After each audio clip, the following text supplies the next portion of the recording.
Sao cơ, tôi chơi đây chứ nó. Gì to hả? Tôi đây cần gầu đi.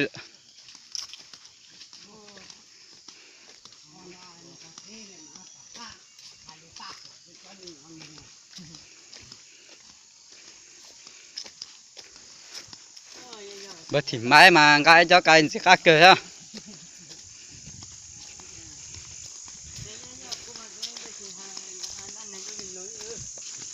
Thì mãi cái tôi nó giờ vì lý cha có to thì mãi.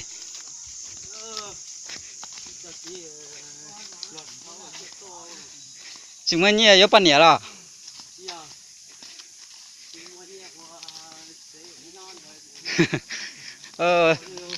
Sao từ xe đây, đến nó cái cháu phong gì xí khử to rồi mà xí ba đây. Nun thiết tao hồi lì trong quân rồi từ mà bay từ. Còn những cái có nên chia cho cái tí nó to rồi phải tê nó đây cơ.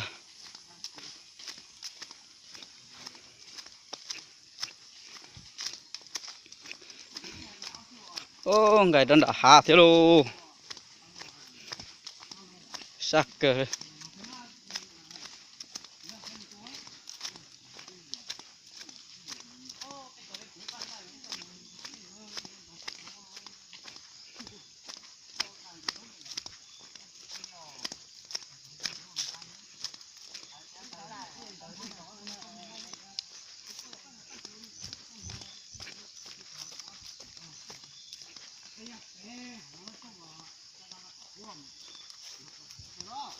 Wow, đây cơ.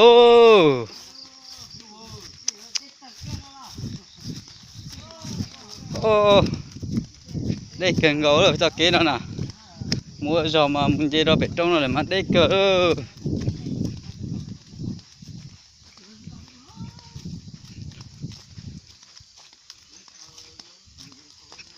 Cho cái tí nó mà mua rồi đây cơ. Lấy chi lành nữa. Lấy chi lành nó bốn lành cho cái tí nhau phải 10 lát. Thành hoa to rồi còn đã. Quảng Bình. Nhớ gì đó ở Hà Nội.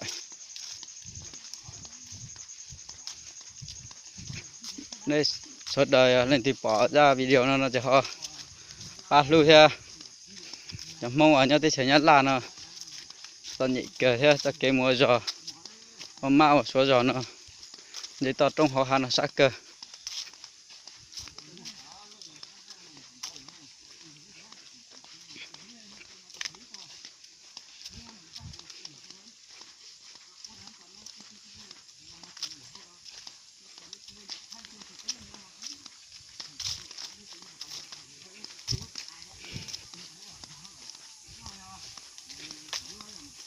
Ôi các con to là một yếu yếu ấy cho phải con to ấy nhá phải tên to cho chăng nhá thiếu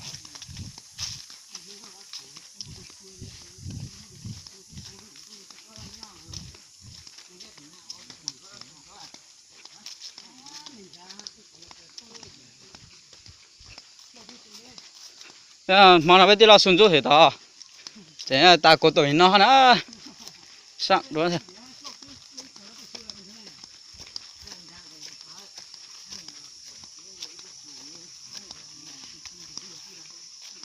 ôi lâu có tao ôm mảnh theo nó sẽ sẵn được cú lại ta cú lại su nó nè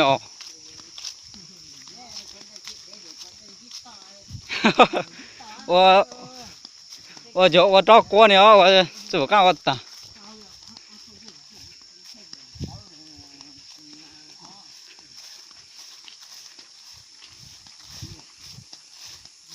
này cho phong gì sau đó nữa, ba sẽ ra video nó sẽ cho cái tí nó mù lúc chờ nhau đi chả.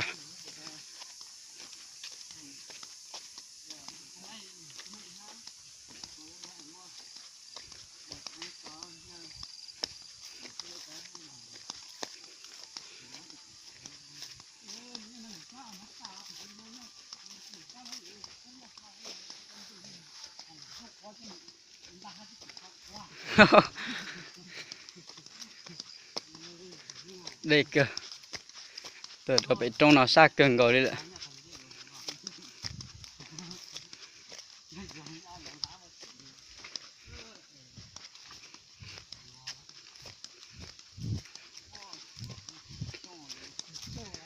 ô bên nào mà mua chén cờ bên nào mà chỉ có trò xíu đây bật thì ạ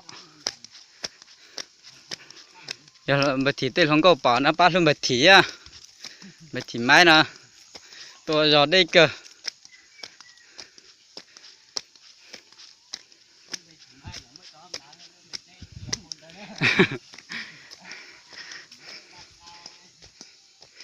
thì máy một túi sang cao tới cho cây lò cho lò mò nè ôi là tròn tung thà luôn tại xin nó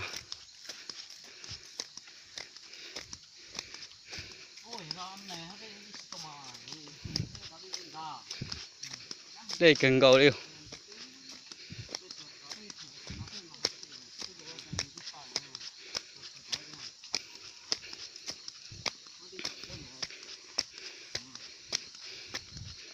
ô sao cần cầu đi ô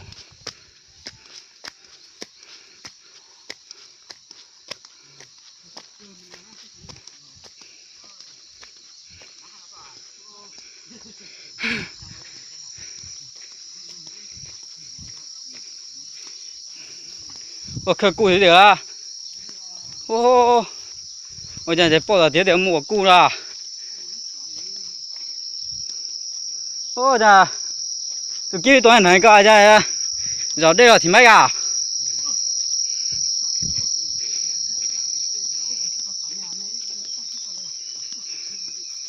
ô ôi chà em sang rồi đi ha ô khó chờ ô họ lựa tiền luôn nên giờ ha khó chờ cỡ tôi phải trôn giờ phần đã ha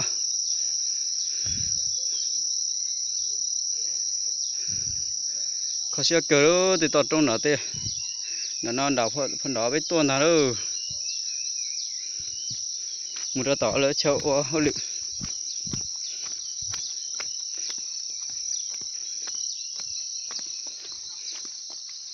ô ô nó hơn nó để khó chơi họ lựa thì nó khơi cua ô để thật chơi này chúng có biết chỉnh đấy chỗ mà